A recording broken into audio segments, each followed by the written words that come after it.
Madhurya Lila Gunarupananga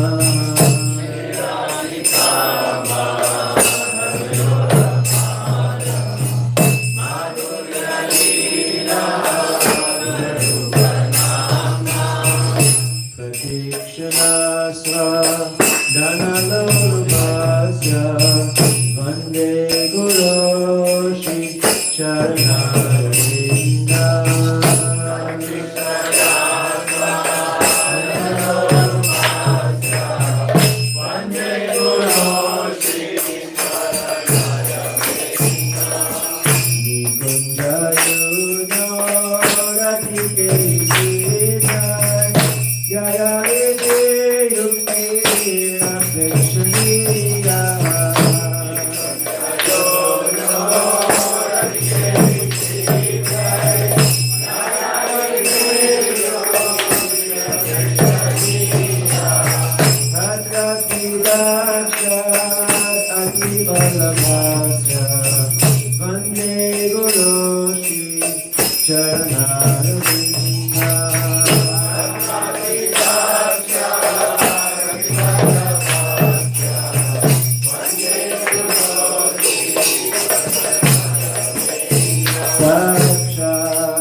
Hare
Krishna Krishna Hare Hare Hare Ram Ram Ram Hare Hare Hare Krishna Krishna Hare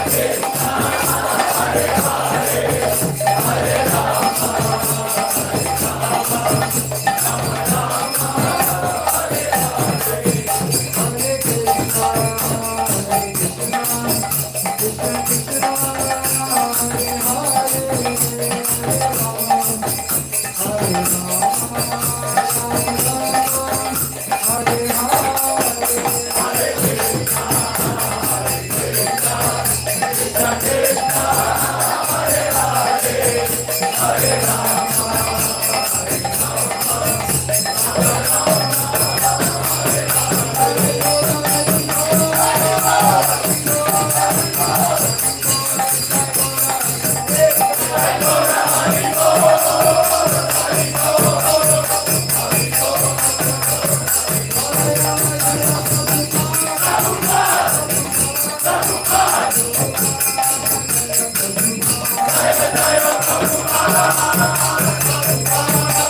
Hare Ram Ram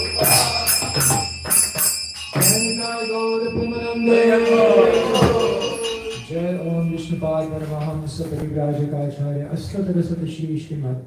His Divine Grace, Shri Bhaktivedanta Swami Srila Prabhupada ki Jai. ISKCON Sanstapakacharya Srila Prabhupada ki Jai. Jai Vishnupad Paramahamsa Parivrajakacharya Astotadasata Shri Srimad.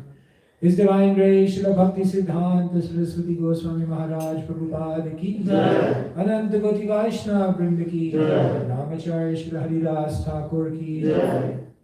Prem se kaho Shri Krishna Chaitanya Prabhu Nityananda Shri Advaita Gadadhar Shrivasadi Gaur Bhakta Vrinda ki Shri Shri Radha Krishna Gopa Gopinath Shyam Kund Radha Kund Giri Govardhan ki Vrajbhumi Shri Vrindavan Dham ki Marpur Navadip Dham ki Sanshadam Kshetra Jagannath Puri Dham ki Ganga Mai ki Jamuna Mai ki Bhakti Devi ki Srimati Tulsi Maharani ki Sarveta Bhakta Vrinda ki Shri Harinam Sankirtan ki Janitai Gaur Premanande.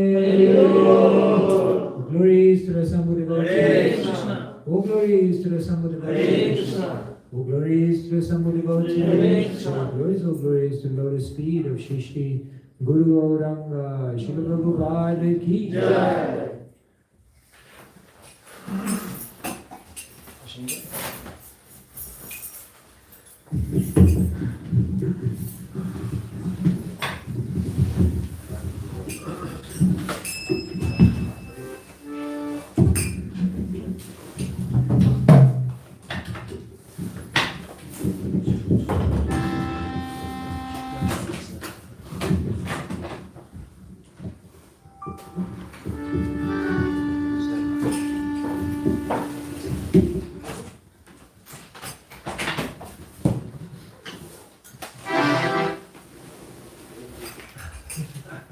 Shingade Bhagavan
तुलसीदेव्याय प्रियाय केशवस्य च देवी सत्यवताय नमो नमः।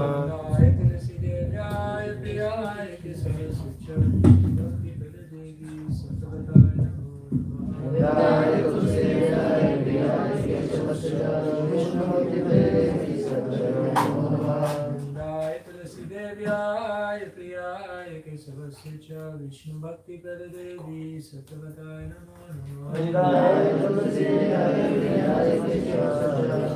भक्ति कर देवी सत्यवताय नमो नमः। प्रदायिनी श्रीमती तुलसी महारानी की जय।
Krishna Prayati Namo Namaha Tulasi Yani Kani Kapapani Namasyadi Kani Kani Kani Pranasati Pranakshina Padipare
Krishna Bhakti Vrindavi Satvate Namo Namaha.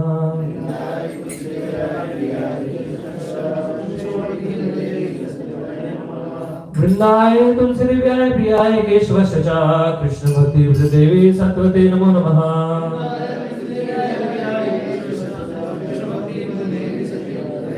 Vrindaye Tulsi Devyaye Priyaye Keshava Sacha Krishna Bhakti Vrindavi Satvate Namo Namaha.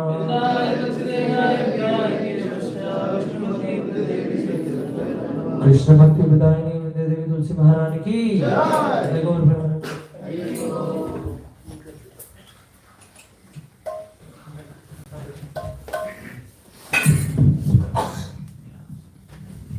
Hare Krishna.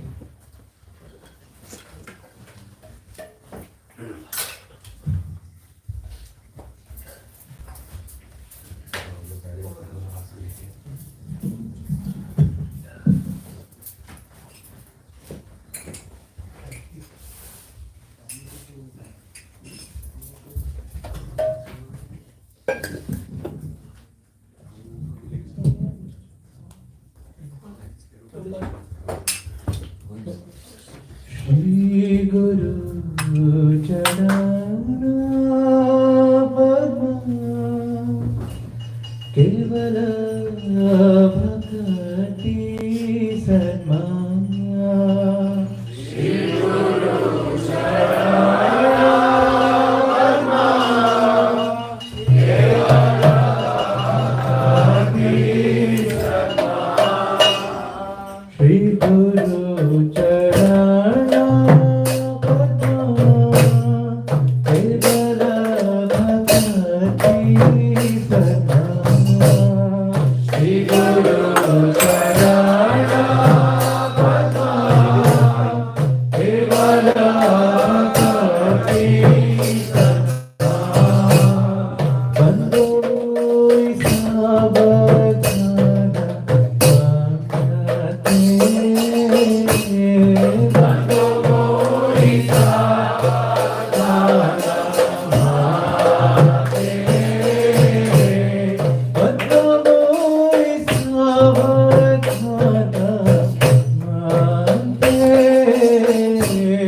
Shubha Dilo Devi Kanme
Divine grace.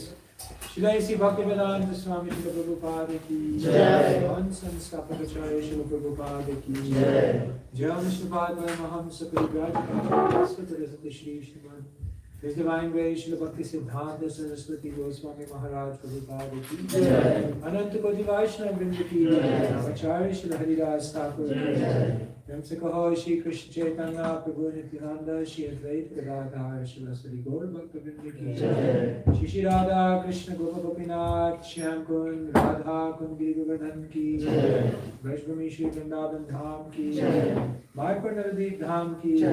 Vishnutam Kshetra Jagannath Puri Dham ki Jai. Ganga Mai ki Jai. Jamuna Mai ki Jai. Bhakti Devi ki Jai. Srimati Tulsi Maharani ki Jai. Samaveta Bhakta Vrinda ki Jai. Shri Harinam Sankirtan ki Jai. Jai Nitai Gaur Premanande. Glories to the Sambhuddha Devotee. Glories to the Sambhuddha Devotee. Oh, glories to the Sambhuddha Devotee.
Jnananjana-shalakaya Chakshurmilitam yena tasmai Shri Gurave Namaha Shri Chaitanya Manobhisham Stapitam yena bhutale Swayam Rupa Tadamayam Dadati Swapadantikam Vandeham Shri Guru Shri Padakamalam Shri Guran Vaishnavanscha Shri Rupam Savajatam Sahagana Raghunathanvitam Tam Sajivam Sadvaitam Savadutam Harijana Sahitam Krishna Chaitanya Devam Shri Radha Krishna Pada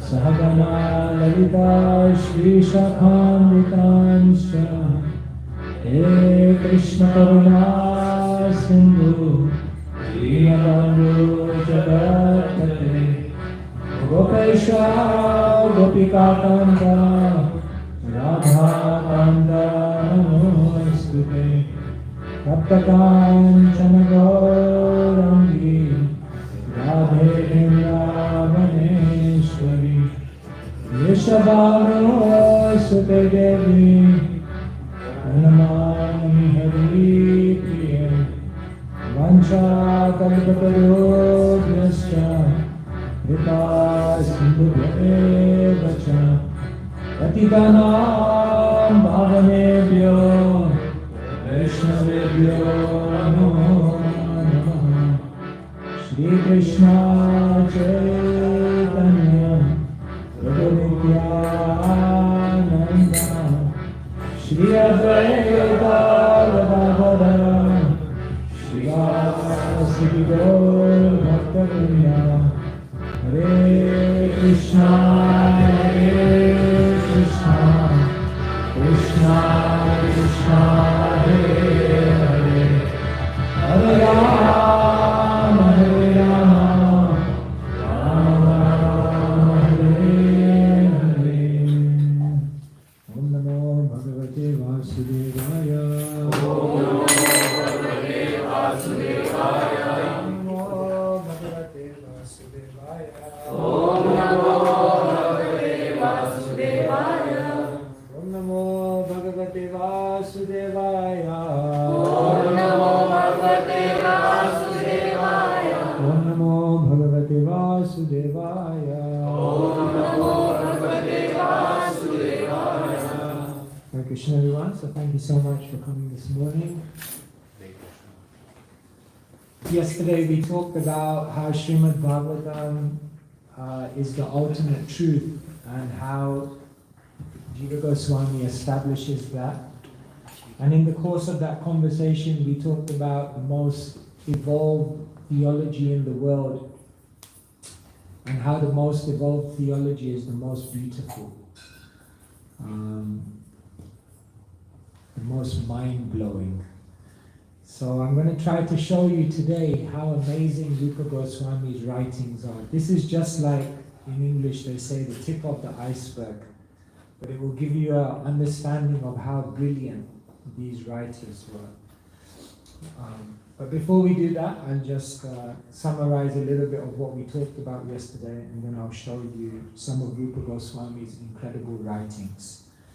So the 6 Goswamis of Vrindavan, as you know, they were the ones who established the movement of Sri Chaitanya Mahaprabhu. Sri Chaitanya Mahaprabhu, he traveled, he chanted, he danced, he sent everyone into ecstasy, but he never really created a movement. He left that to the Goswamis. So the Goswamis, they were known as masterminds of bhakti. They were masterminds firstly because they had mastered their own mind. That's what Goswami means, one who has mastered their mind. But they were also masterminds because they knew the mind of their master. Shri Chaitanya Manobhishtam Stapitam Yena Bhutale. They knew the mind. Rupa Goswami knew what is in the mind of his master. and therefore he dedicated his life to it. Therefore they were also masterminds because they knew the mind of their master. They were also masterminds because they knew how to masterfully reach the mind of every living entity. They knew how to teach people, how to inspire people, and how to awaken Krishna Prem within others. And therefore Rupa Goswami writes all these incredible books like Bhakti Rasamrita Sindhu, which teach us how we can change our mind and bring our mind back to Krishna. And they were masterminds because they were practically geniuses in everything. You know, some people are good at one thing, but they're terrible at something else. Great Kirtaniya, terrible manager. Great manager, but can't really preach. Or great pujari, but not so good at dealing with other people. But the Goswamis, they were expert, they were masterminds at everything. They were writers, they were managers, they were pujaris, they were spiritual leaders, they were everyone's friend. They were just able to do everything. Srila Prabhupada was the same. He could do everything. He said, in the morning I give the Bhagavatam class, and in the afternoon I go to the bank. In other words, I can do the practical things, I can do the spiritual things, I can do the relational things, I can do everything. So the Goswamis were like that. They were expert in everything. So yesterday we talked about tattva, and how tattva is so important because in the world is full of lies. It's said that in Kali Yuga, there's only one quality which is remaining, isn't it? Society is based on 4 pillars. What are those pillars? Mercy, truthfulness, cleanliness, and austerity. And it's said that in Kali Yuga, there's only one pillar which is remaining. Which one is that? Truthfulness. Now look around in Kali Yuga. Does it look like a very truthful place to you? No. Do you believe what the media say? No. Do you believe what politicians say? No. Do you believe what your mind says? No. So in what sense is there truthfulness in Kali Yuga? Why is Kali Yuga still standing on truthfulness? It doesn't seem as though there's much truth in the world. So what's the answer? In what sense can we say that society is resting on truthfulness when it doesn't look like a very truthful society out there? Still we have Krishna, we are praying, we have the tattva. Because we have access to Shastra. Because we have access to Tattva. Yes, there may be so many lies in the world, but the scriptures are there. And therefore, even the Bhagavatam says, Krishna swadham upagate dharma jnana dibi saha kalonasta drishan esha puranarko dhuno dhita. Krishna swadham, when Krishna leaves this world and goes back to his own abode, dharma jnana dibi saha, knowledge and devotion go with Krishna. Then what's the point of Krishna coming? Krishna says, I come to this world to establish dharma. But then when Krishna goes back to his abode, dharma leaves. So what was the point of Krishna coming? There was a point. Because Kalau Nasta Drisham Esha, Kali Yuga then becomes plunged into darkness when Krishna leaves. The day Krishna leaves is the day Kali Yuga begins. But in the darkness of Kali Yuga, Pura Narko Dhuno Dhita, you can get light if you read the scripture, if you read the Puranas, if you read Srimad Bhagavatam. And therefore, yesterday we talked about this, that Jiva Goswami establishes that Srimad Bhagavatam is the place from which to get all knowledge. What's the first thing he establishes? There's 3 ways to get knowledge, right? What are they called in Sanskrit? Pratyaksha, Anuman, Shabda. So he establishes that you have to hear from someone. Then what's the next thing he establishes? that you have to hear from a non-material authority.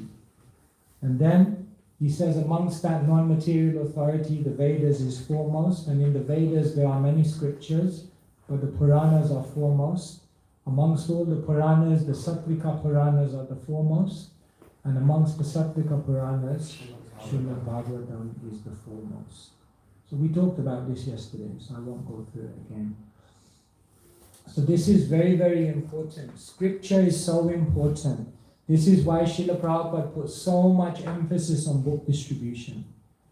Because if people access this knowledge, then they can access the truth which can remove all the lies.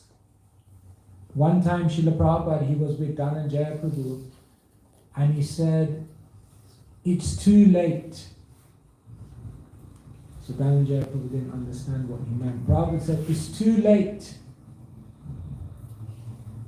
Prabhupada said, even if tomorrow all of the temples close down, even if tomorrow everyone leaves the Hare Krishna movement, even if tomorrow ISKCON folds completely, Prabhupada said, it's too late. He said, because what will happen is that all the books are out there. And someone somewhere will pick up the book. They'll get convinced. And they'll start the whole thing again. Therefore, Srila Prabhupada said, distribute the books. Put the tattva out there. Because there's too many lies in the world. I often tell this to people. If someone says a lie, loud enough and long enough, then what does that lie become? A truth.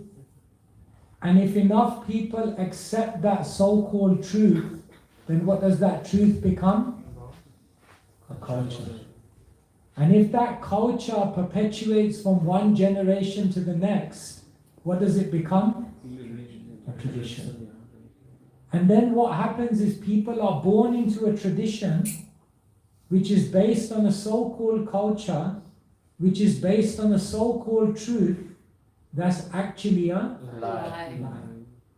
And people base their whole life around this tradition that they're brought up in, which is actually based on lies.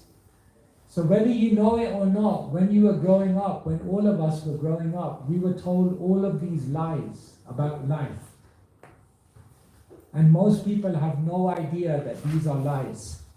But only those people that access Shastra, only those people that understand Tattva, they are able to understand, no, the world told me this is true. The world told me this will bring me happiness. The world told me this is success, but actually it's a lie. And therefore, the scripture is so important because it uncovers all of these lies. I won't go into everything here.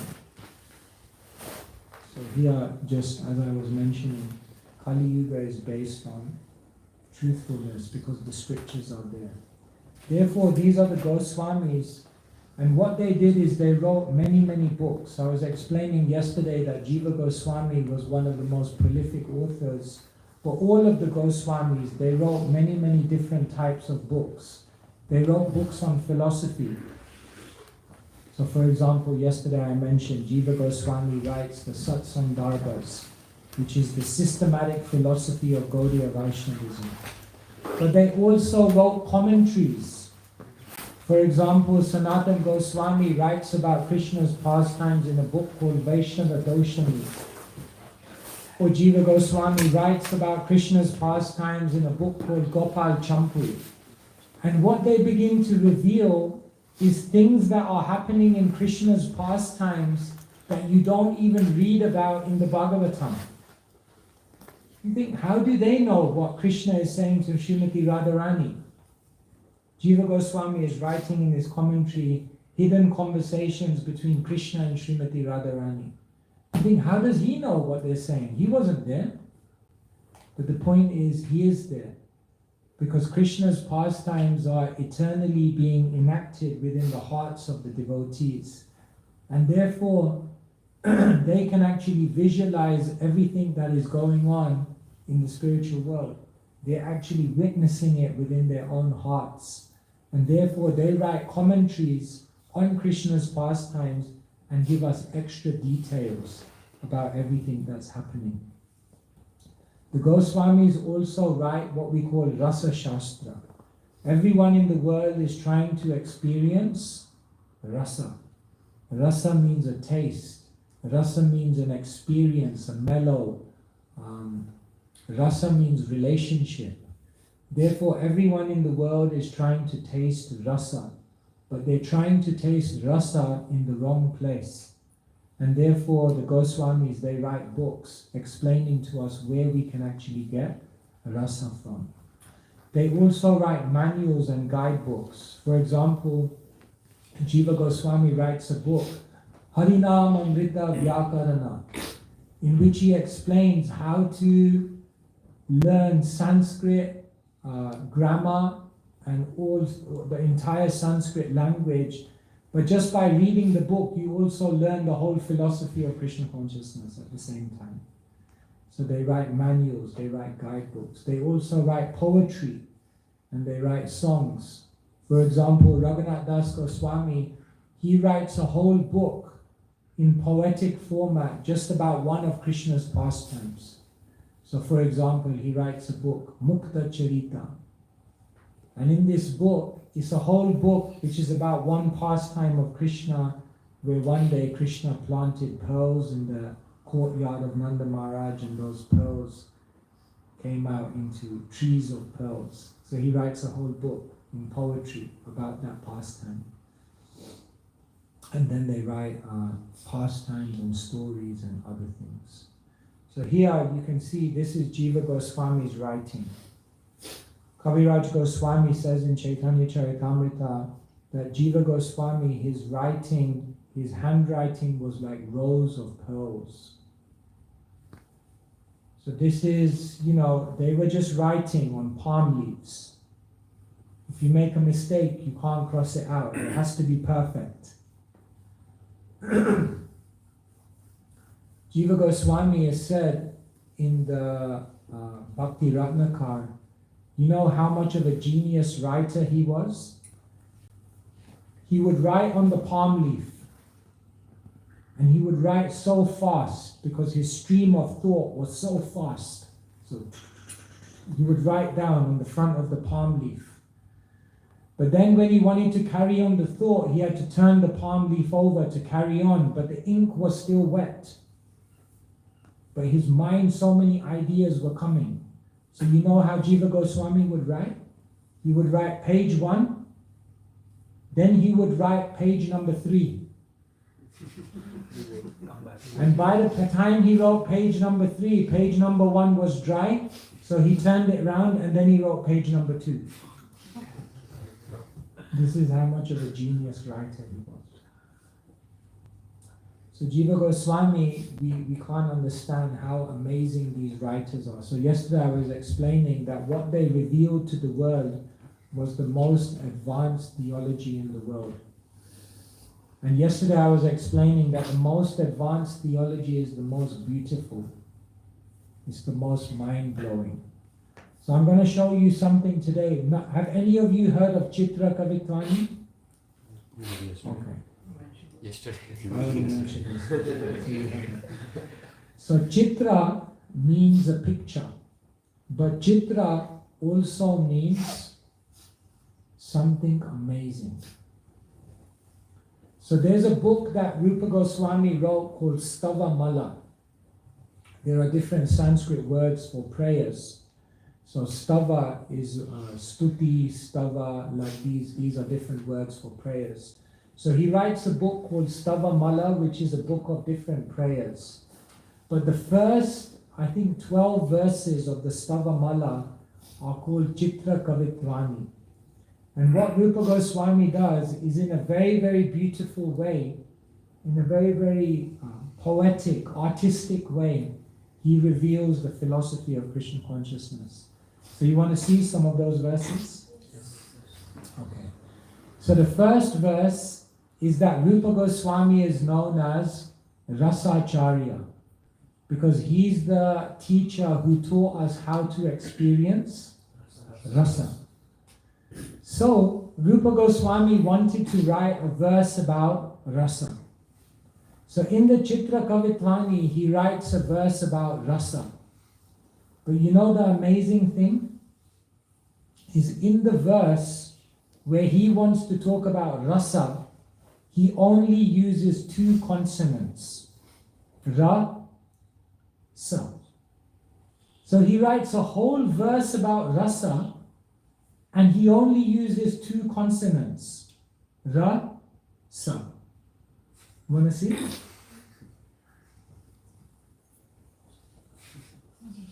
Rasa sara susarorur asurare sasarasa samsasara sirasurase suriram susasarasa. He only uses two consonants, ra, sa, to make a whole verse about rasa, about Krishna's rasa dance. Filled with transcendental amorous desire, the son of Nanda, who showers forth nectar, whose thighs are strong, who is the enemy of the demons, and who is the sword that cuts down the cycle of repeated birth and death, entered the rasa dance, holding a lotus flower. Isn't this amazing? He writes a verse about the rasa dance, number 1. Even that requires some intelligence. Number 2, he writes it only using those consonants. And number 3, the way that it's composed rhymes perfectly. And number 4, the translation is such a deep philosophical insight into what's going on. How is this possible? Anyone want to try? Recite this? Go on, give it a try. Rasa sara susaror asurai sasarasa samsara asiryasa osrase surinso sasarasa. Even to recite it is difficult. Let us speak about composing it. Okay, I'll show you another verse. Rupa Goswami wants to write about how Krishna is a thief. Krishna is a thief, right?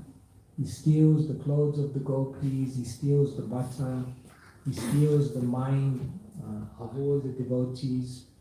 So, what is the Sanskrit word for a thief? Chor. So he writes a whole verse about how Krishna is a thief, and he only uses 2 consonants. No. See.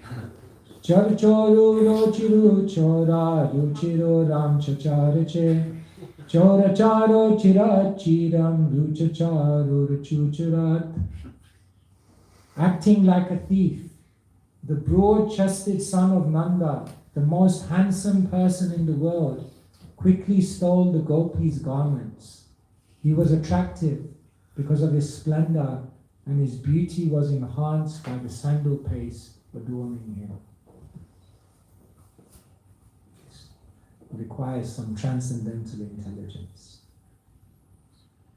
But now, I'll show you something even more. Brahma stole the cowherd boys and the calves, isn't it? And then he was humbled by Krishna, because Krishna expanded as all of those calves and cowherd boys. Then later on, Brahma, he came to offer prayers of forgiveness to Krishna. So there are many, many prayers in the Bhagavatam, but Rupa Goswami writes his own realization of Brahma offering a prayer to Krishna for forgiveness. But the most amazing thing is, in this verse, he doesn't use 2 consonants. He only uses 1 consonant. You want to see?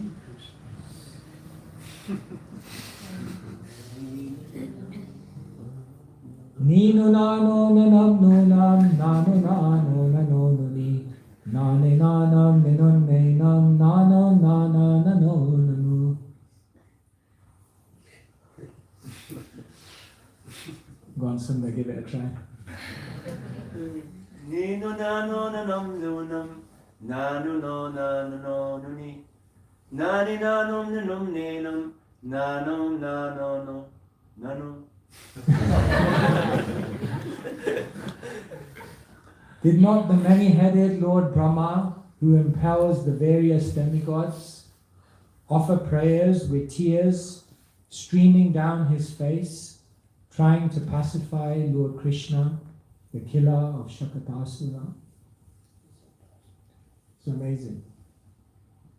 This is the brilliance of the Goswamis. They're not able to just reveal deep philosophical points. They're not able to just do it in poetry, but they do it in a type of poetry which no one has ever seen before. I'll show you another one. Now you may look at this and immediately it doesn't appear to you what's so brilliant about this, but I'll recite it. Gandha Krishna Gurun Madali Vinagane Hara Prabhati Plutam Sampushnantam Upashkrita Dhvaniyami Vichi Shriyo Ranjakam Sadyastungita Vibramam Sunibrite Sitanile Sokhyade Devam Nagabhujam Sadara Samayam Tam Naumikam Chinmude. In a secluded forest which attracts swarms of maddened bees with its fragrance, which contains many decorated paths, and which gives pleasure with its cool breezes, I always glorify a certain Lord in order to attain spiritual bliss. That rasa-laden Lord, the maintainer of his devotees, is flooded with the splendor of many necklaces. His arms are like snakes. He immediately increases the agitation within his heart, and he tinges the luster of Yamuna's waves with the luster of his nails, lips, necklaces, bracelets, and crowns. Very poetic. But do you want to see why this is so amazing? Because this verse is actually in a wheel formation. What does that mean? See this? The first line of the verse starts right at the top and it goes all the way around. Okay? Then the second line of the verse goes from top to bottom. The third line of the verse goes from left to right. And the fourth line goes up from left to right. And it perfectly intersects. How do you do that? The syllables perfectly meet each other. Not only do they meet each other, it means something.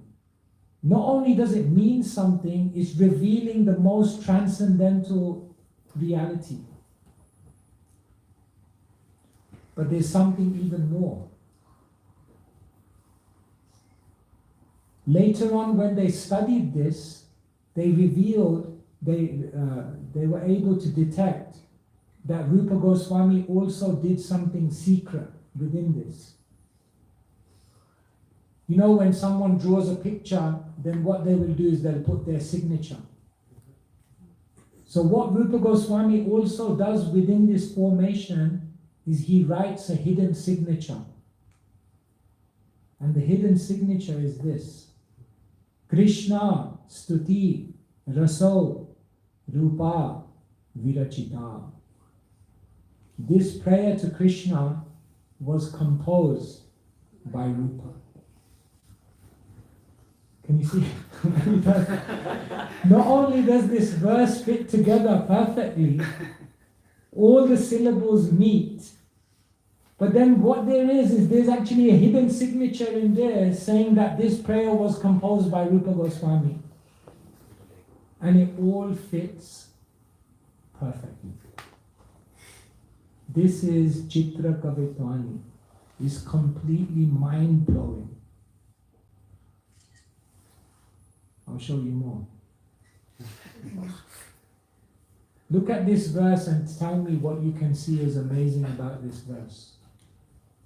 Palindrome? Palindrome from here and here? No. The second line Starting from the last word of the is first the word. reverse of the first line. Ta, ta, yi, sa. Can you see? Yes. The second line mirrors the first line perfectly.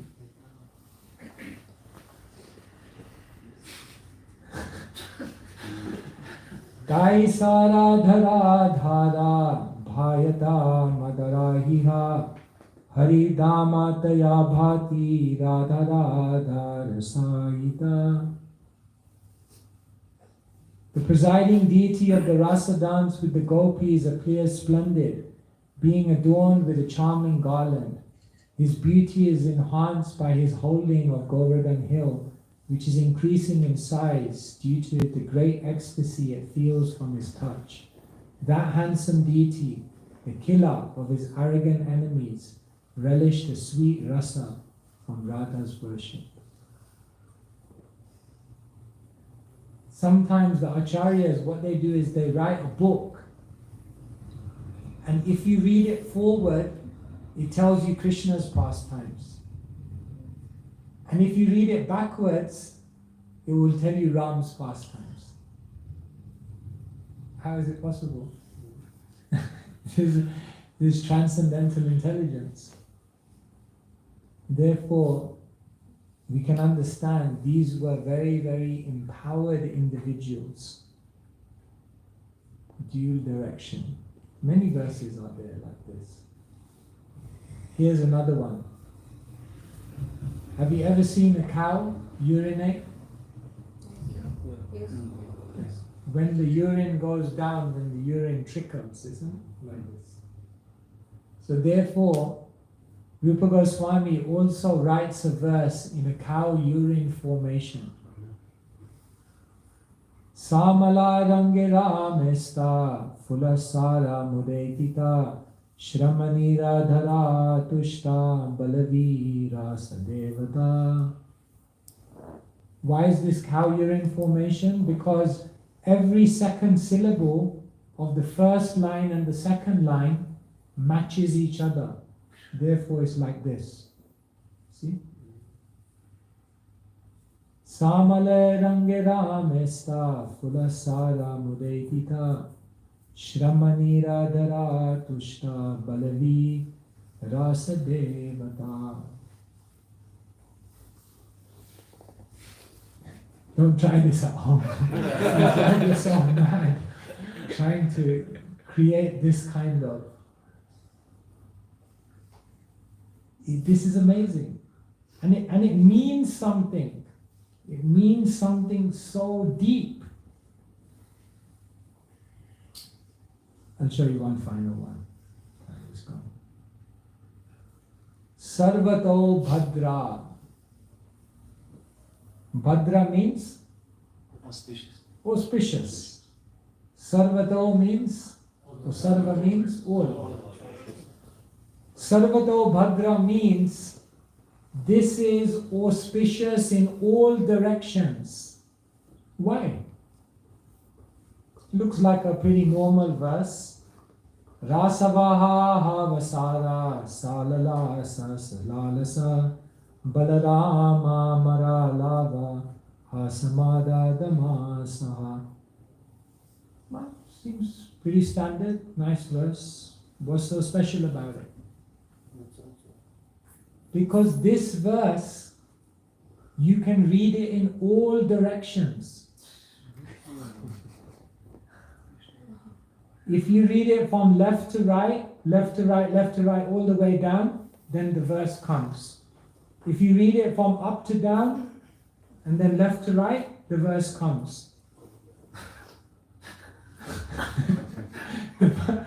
The verse can be read in any direction. Did you even know the verse can be read backwards?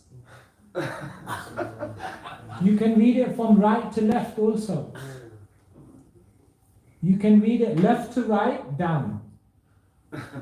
You can read it right to left, down. You can read it up to down, left to right. And you can read it down to up, left to right. You can even read it down to up, right to left. And you can even read it up to down, right to left. Because Sarvato Bhadra is auspicious in all directions.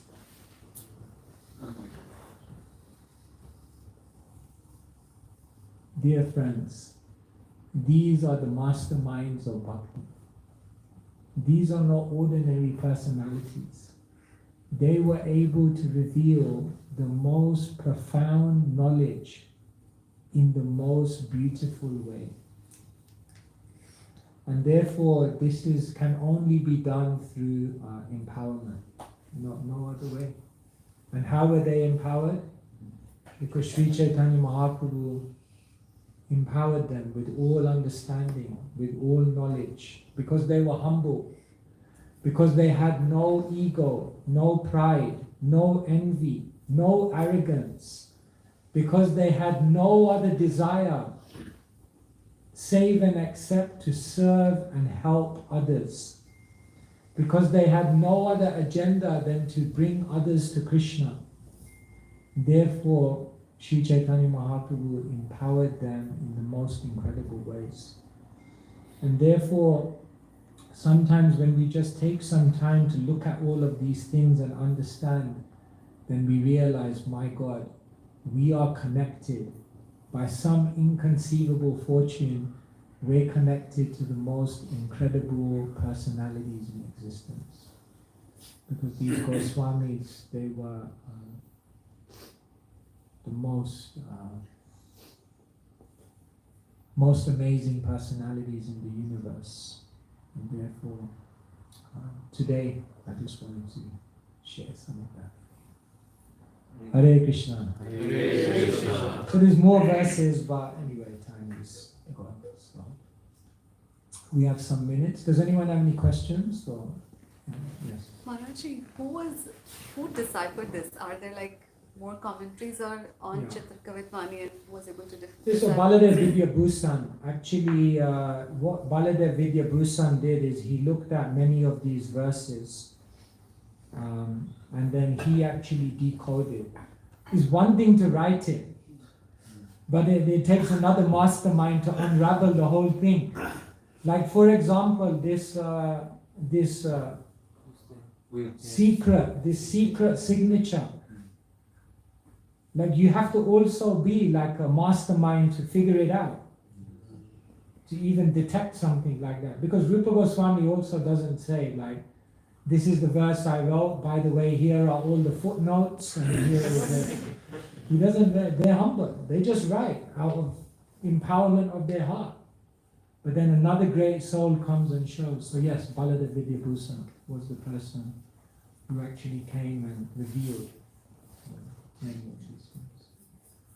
It's like how we can, for us, we are, how to approach this Shastra and read and understand tiny small things and go, very difficult to understand. So how approach this Shastra? Therefore, Krishna says in the Gita, Tad vidhi pranipatena pariprashnena sevaya upadekshanti te jnanam jnaninas tattvadarshina. If you want to understand Tattva, then you have to approach a Tattvadarshi, one who has understood. So first thing is, you can never learn Shastra alone. Jaha Bhagavata Pada Vaishnavedastane. If you want to understand Bhagavatam, you have to hear from someone who has dedicated their life to Bhagavatam. So first thing is, you can't understand Shastra yourself. Shastra must be understood from someone who's a Tattvadarshi. But then the mood is very, very important. Pranipat means one has to be very, very humble. Pariprashna, one has to be very, very inquisitive and desirous to know. And sevaya, one has to also serve the Shastra. One has to be trying to gain that knowledge so that they can increase their service to the world, increase their service to the living entities, increase their service to Krishna. So when one approaches Shastra with a very, very humble heart, with a very, very enthusiastic mentality to know, to learn, and when one approaches with the idea that I'm getting this knowledge not to control, not to exploit, not to enjoy, but to actually utilize this knowledge to serve, then with these qualities one can actually understand Shastra. So the mood is very, very important. Scripture is not understood simply in an intellectual way. Scripture is understood in the heart of someone who has these qualities of humility, of service attitude, of sincere desire and enthusiasm to really understand Krishna. Otherwise, you can study Shastra, you can hear classes for Bahujanma, so many lifetimes, and still you will not understand. Therefore, mood is very important. Thank you, Maharaj, for the session.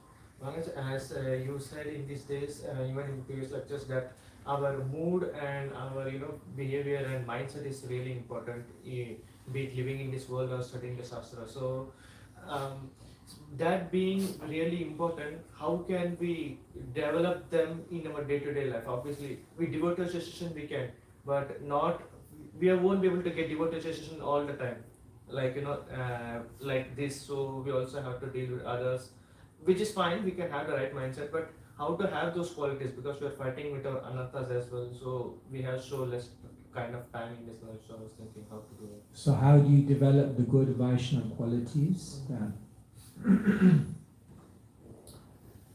The first thing is, that's why we always absorb ourselves in hearing about the great souls. If someone has good qualities and you meditate on them, not in a spirit of envy, but in a spirit of appreciation, then it's said that simply by meditating on someone who has good qualities with deep appreciation, you actually begin to absorb some of their qualities. So therefore, hearing about the great devotees, glorifying the great devotees, what happens is that you are actually associating with them, and their character, their qualities immediately begin to start manifesting in your own character. Because whatever you meditate on, that has an effect. So therefore, the first thing we do is we always try to hear about the great devotees. We try to hear about how humble they were, how non-envious they were, constantly hearing. And when we appreciate that more and more, then those qualities will start to arise. And the second thing you said, yes, association. Association with devotees who have these qualities and observing them and serving them. Then the third thing is that, again, don't think that being around non-devotees is going to take you away from Vaishnava qualities. In fact, sometimes being around non-devotees gives you a wonderful opportunity to develop your Vaishnava qualities. You have to develop tolerance. You have to develop compassion. You have to develop non-enviousness. You have to develop patience. So sometimes you can see that when I'm in environments where people are not Krishna conscious, then it's a great opportunity for me to exercise my inner muscles of becoming tolerant, becoming humble, becoming patient. So don't see the non-devotees. They can also help you to become a Vaishnava in a very unique way. So it's not that we should always see that the non-devotees are the demons, they're going to cause me to fall down, they're going to be the cause of my doom. No. By serving them, by trying to inspire them, you actually grow in your own devotion. Okay. Maharaj, in the context of when you were in satsang or in the association devotees, you have some kind of vairag or yes, and I will do that. But once you leave the place, you have to go through the to-do list, the materialist thing, and you forget every single thing.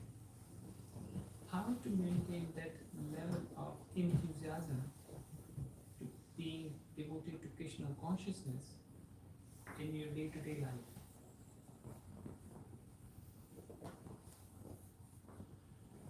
See, yesterday I was making the point that try not to compartmentalize your life.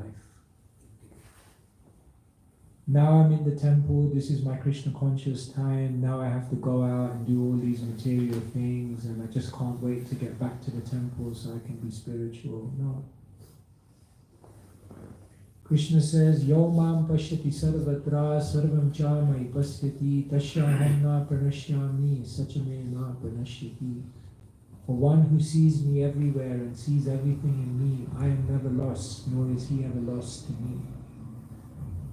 Try to begin bringing Krishna conscious, Krishna into every aspect of your life. Change your passwords to Krishna's names. Then you'll hack into your account. Change the pictures in your house to pictures of Krishna. When you're driving in the car, put a kirtan on, put a lecture on. When you're at work, try to bring Krishna into the conversations. When you go to meet someone, carry some prasad with you and give that out to people. In other words, bring more and more Krishna into your life. Yena tena prakarena mana Krishna niveshaye. This way or that way, somehow or other, it is in your life to always remember Krishna. Therefore, don't think of your spiritual life as just what you do at the temple or what you do in your time of sadhana. Try to make every aspect of your life spiritual. It's possible. You just have to build that Krishna conscious life. So that's what we have to do. Does that help?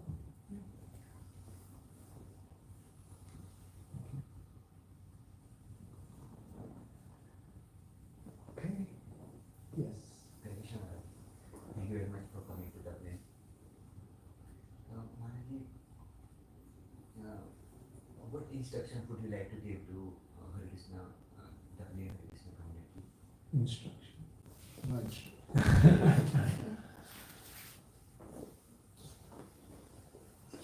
But I can share a reflection. By the sacrifice of all the devotees who have preached here for so many years and who have been dedicated and who have performed so many austerities to establish Srila Prabhupada's mission here in Dublin, actually you have an incredible opportunity. Here you are in this building, it's like Soho Street all over again. You've got the most busiest street right here. You've got a whole city of people. I find Irish people very open actually, very friendly, more than Londoners.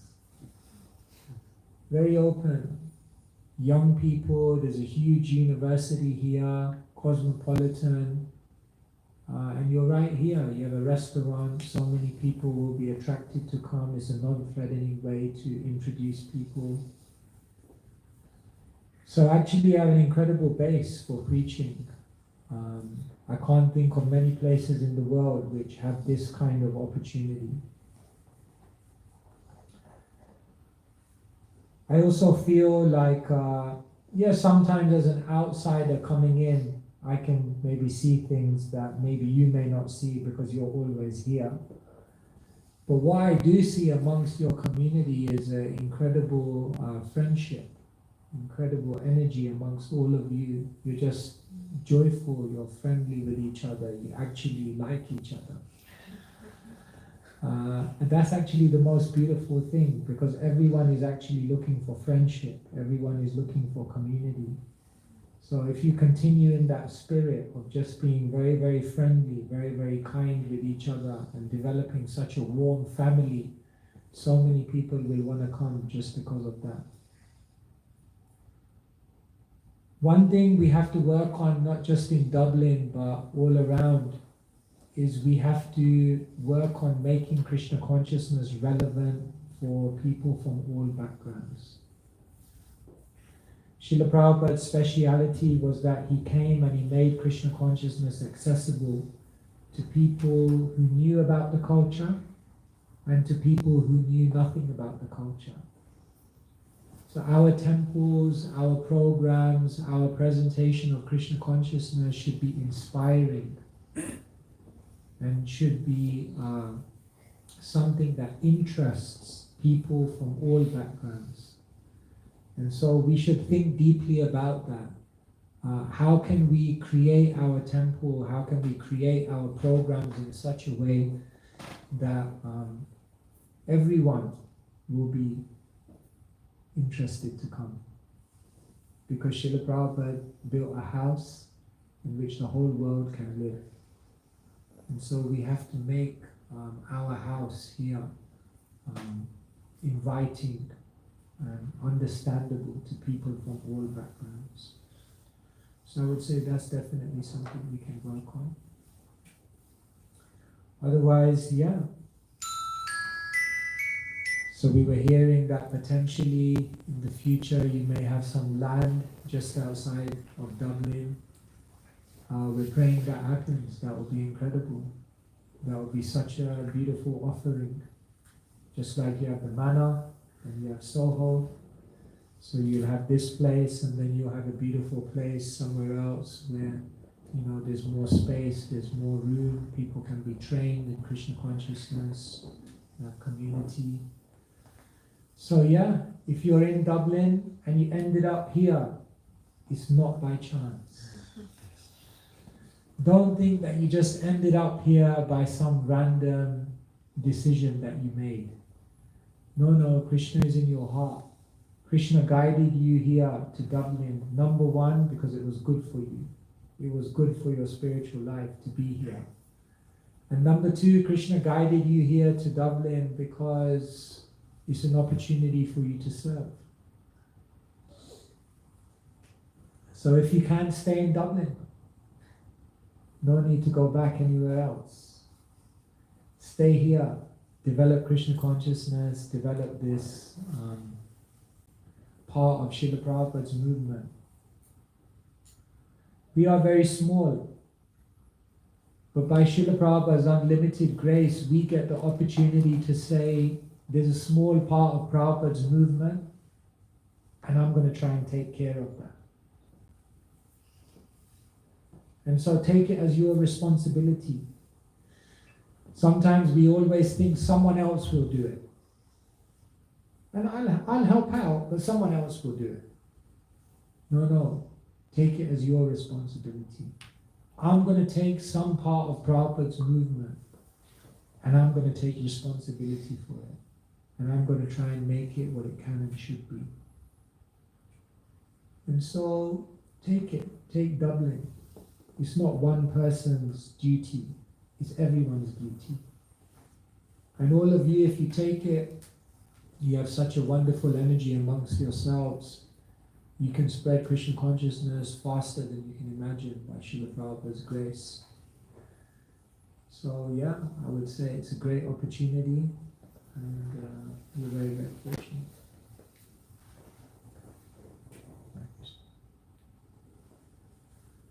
I don't know, Manu Prabhu, if you want to add anything just to finish off.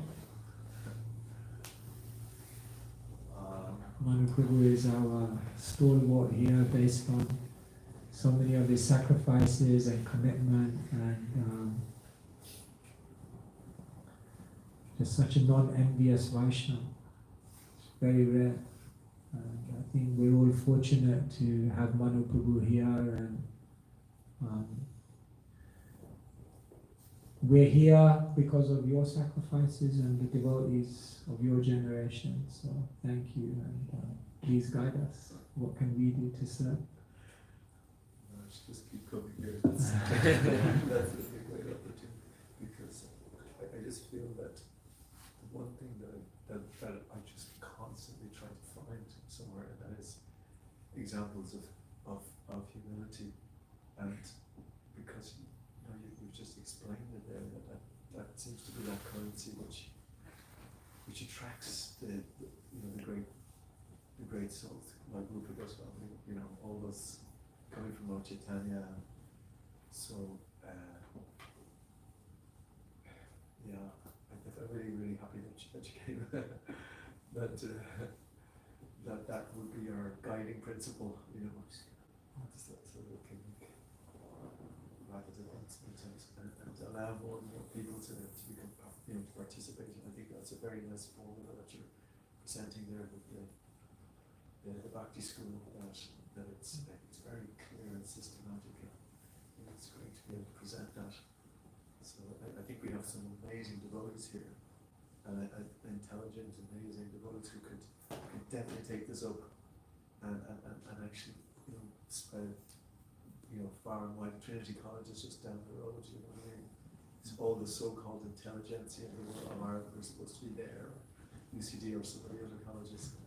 Just amazing if we could introduce that there and actually change some of these people who are so stuck in material energy and so completely, just to change some of their hearts.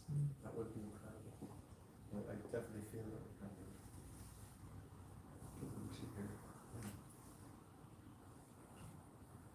here. Thank you for coming, Maharaj. Please come again, sir. All right, thank you everyone. It's been an honor to be with you. I hope to be again with you soon. And I guess we're hiring on later on. Apparently there's a storm alert. Right? We're in the storm, Maharaj. Let's see what happens. They warned us from British Airways that the flight may not go this evening because of the storm. See what happens. Maybe tomorrow as well. Thank you very much. Kankarashana Bhagavatam ki jai. Shri Prabhupada ki jai. I have a question. Okay. One more question we can say. So sorry. So, the question is like, devotees sometimes, like me, we get discriminated thoughts. It could be because of discrimination between the days. For example, it's a festival day, so I'll go to temple early in the morning.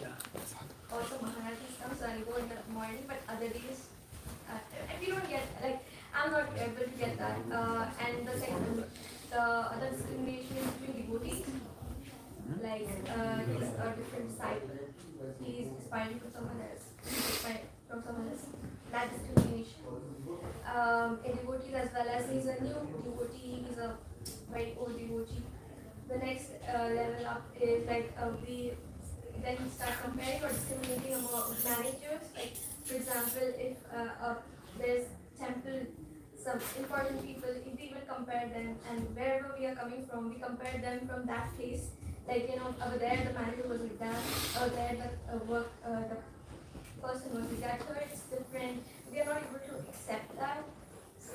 And then the fifth is like sometimes it comes with like among Maharaj as well, like different Maharaj, like we start comparing them, and sometimes we show different respect to some person, some Maharaj, and we don't have the same service attitude to the other.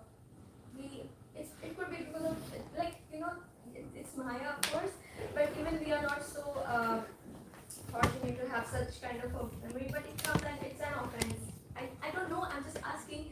So how do we deal with so many discrimination, because it all pops out?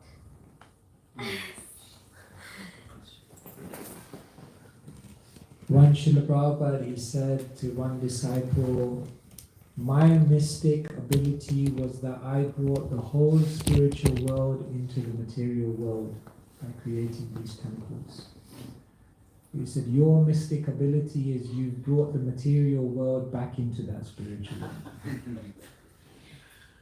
So what we do is we bring back our material mentalities, we compare, we criticize.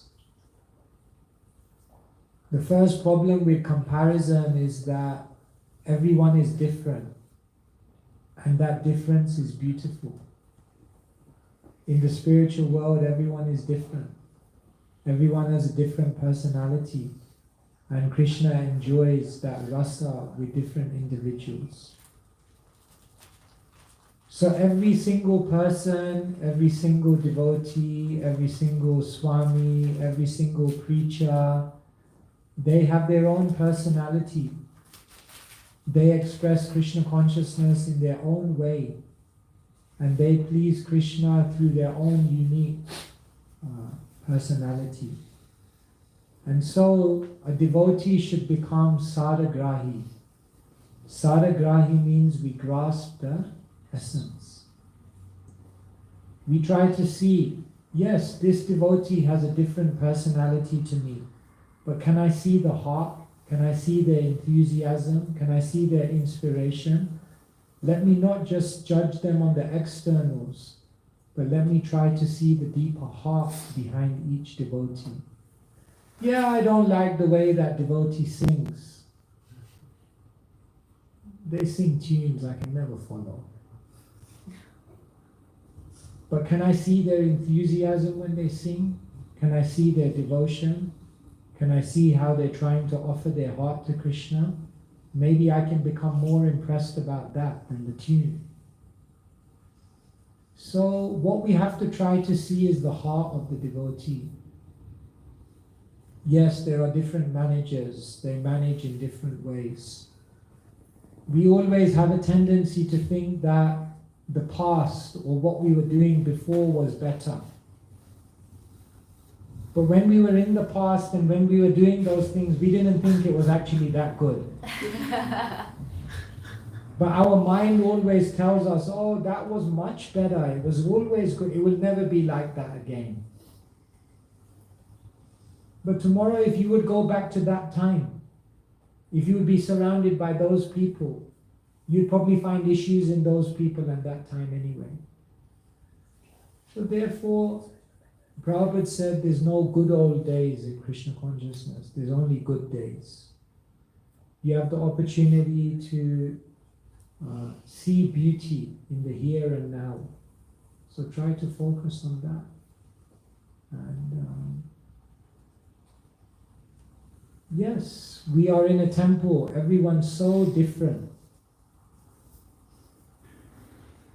We're so different culturally, socially. One time we were in a brahmachari class and one sannyasi, he said, look around. So we started looking around at everyone. And he said, if it wasn't for Krishna consciousness, would you be friends with any of these people? And we looked around and we're like, probably not. It's so different. Yet here we are, we're together, we're trying to go beyond the body, we're trying to go beyond the differences, and we're trying to connect on a spiritual level. So yes, be kind, be gracious, be magnanimous, be open-minded, and try to be the change. And that way you build a real community where we don't judge each other, a community of non-envy. This is most important.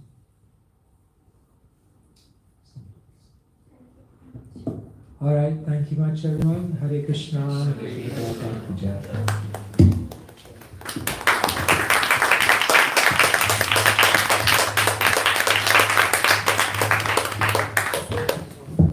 So we still have some books. If anyone wants to get them and get signed by Maharaj, so we can just get the books from here.